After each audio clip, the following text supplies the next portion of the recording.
ጤና ይስጥልኝ ተመልካቾቻችን፣ እንኳን ለ1501ኛው የነብዩ መሐመድ የመውሊድ በዓል በሰላም አደረሳችሁ። ዜና በምልክት ቋንቋ ቀርባሉ። ጠቅላይ ሚኒስትር አብይ አህመድ በመውሊድ በዓል መልእክታቸው የነብዩ መሐመድ ሕይወት ትውልድን ለበጎ የሚቀርጽና ለአገር ግንባታ ትልቅ ትምህርት የሚሰጥ መሆኑን ገልጸዋል።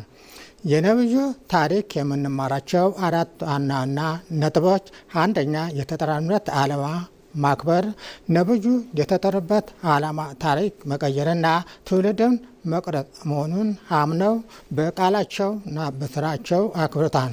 እኛም ለሀገር ዓላማ ከተጠራ በቃላችንና በስራችን ልንገልጸው ይገባል። ሁለተኛ ለዓላማ ዋጋ መክፈል። ነብዩ ከቦታቸው ተሰደዋል፣ ፈተናዎችን አልፈዋል።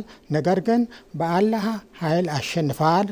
ክብር ያለ መከራ አይገኝምና ለዓለማችን መስዋዕትነት ለመክፈል ዝግጁ መሆን አለብን። ሶስተኛ ያመንበትን ሌሎች ማካፈል። መልእክቱ ለራሳቸው ብቻ አላስቀሩም፣ ለዓለም አድርሰዋል። እኛም የያዝነውን በጎ ዓላማ ሌሎች እንዲያውቁና እንዲያምኑበት መትጋት አለብን። አራተኛ ለሀገር ግንባታ መጠቀም። በዓሉን ስናከብር ከሕይወታችን እየተማርን የተማርነውን ለሀገረ መንግስት ግንባታ ልንጠቀመው ይገባል። እንኳን ለ1501ኛው የነብዩ መሐመድ በዓል መውሊድ በዓል በሰላም አደረሳችሁ። መልካም የመውሊድ በዓል ብለዋል።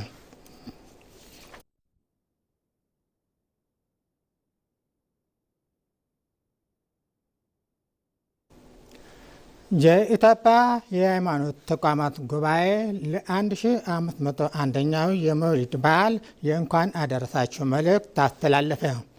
የኢትዮጵያ የሃይማኖት ተቋማት ጉባኤ በአገር ውስጥና በመላው ዓለም ለሚገኙ የእስልምና እምነት ተከታዮች በሙሉ እንኳን ለ1501ኛው የነብዩ መሐመድ መውሊድ መታሰቢያ በዓል በሰላምና በጤና አደረሳችሁ በማለት መልካም ምኞቱን በአክብሮት ገልጿል።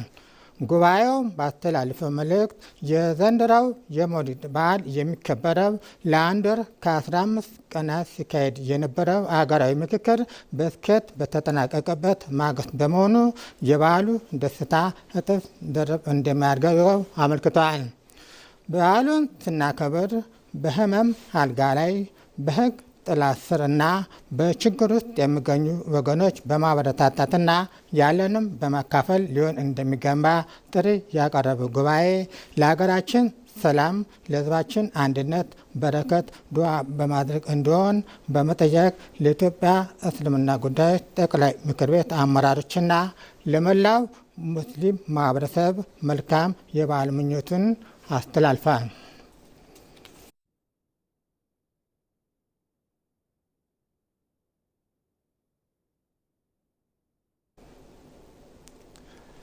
አንድ 1501ኛው የነብዩ መሐመድ መውሊድ በዓል በታላቁ አንዋር መስጊድ በድምቀት እየተከበረ ይገኛል። ህዝበ ሙስሊሙ የታላቁ ነብዩ መሐመድ የልደት በዓል የነብዩን አስተምሮና የህይወት ፈለግ በመከተል አቅመ ደካሞችን በመደገፍ በማገዝ ማክበር እንደሚገባ ተገልጿል። በታላቁ ነብዩ መሐመድ ላይ የወረደው መለኮታዊ መመሪያ የሆነው ቁርአን በተግባር ሕይወት ፈለጋቸውንና አስተምራቸውን ለመላው የሰው ልጅ መሪ ብርሃን ሆኖ የሚያገለግል ነው። ህዝበ ሙስሊሙ በዓሉን ሲያከብር ለአቅመ ደካሞችና ከቀያቸው ለተፈናቀሉ ወገኖች የሚደረገውን ድጋፍ በማጠናከር እንዲሁም ለአገር ሰላምና ለህዝቦች አንድነት ዱዓ በማድረግ እንዲያከብር የኢትዮጵያ እስልምና ጉዳዮች ጠቅላይ ምክር ቤት ጥሪ አቀርቧል።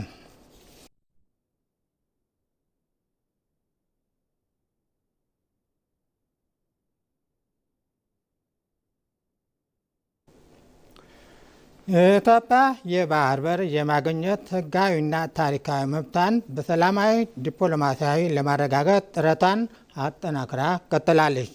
በአፍሪካና ቀጠናዊ ተፎካካሪነት የኢኮኖሚ እድገትና የጂኦፖለቲካ ለውጦች ባለባት በዚህ ወቅት የኢትዮጵያ የባህር በር ጥያቄ የብሔራዊ ሕልውና የረጅም ጊዜ ልማት መሰረት ሆኖ ቀጥሏል።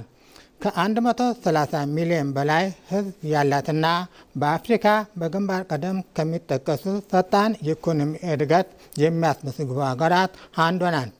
ቀጥተኛ የባህር በር አለመኖሩ በወጪና ገቢ ንግዷ ላይ ከፍተኛ ጫና እየፈጠረ በመሆኑ በዓመት ለወደብ አገልግሎት ክፍያ የምታወጣው ቢሊዮን ዶላሮች ለማስቀረት አስተማማኝ አማራጭ የባህር መውጫ ማግኘት የትውልድ ጥያቄና የዘላቂ መሰረት ሆኗል።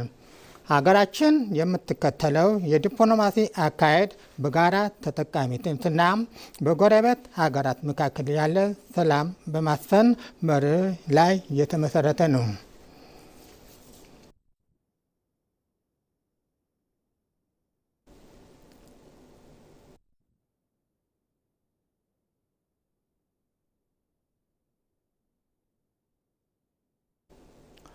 በመጨረሻም በቅርቡ በጠቅላይ ሚኒስትር አብይ አህመድ ተመርቆ ለአገልግሎት ክፍት የሆነው የባህር ዳር ደጃዝማች በላይ ዘለቀ ዓለም አቀፍ አውሮፕላን ማረፊያ አዲሱ ተርሚናል መንገደኞች በአዲሱ መልክ እያስተናገደ ይገኛል።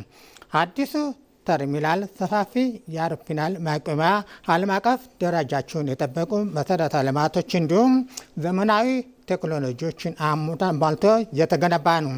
ከዚህ በፊት አገልግሎት ሲሰጥ የቆየው ነባሩ ተርሚናል የተጨናነቀና የባህር ዳርን የማይመጥን እንደነበረ መንገደኞቹ ገልጸዋል።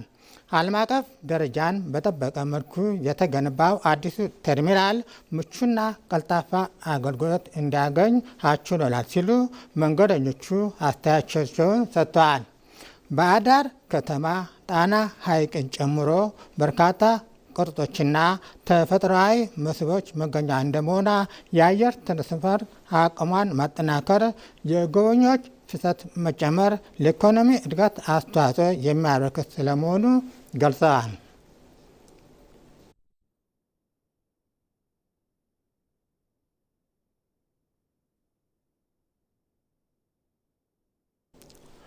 ዜናው አበቃ።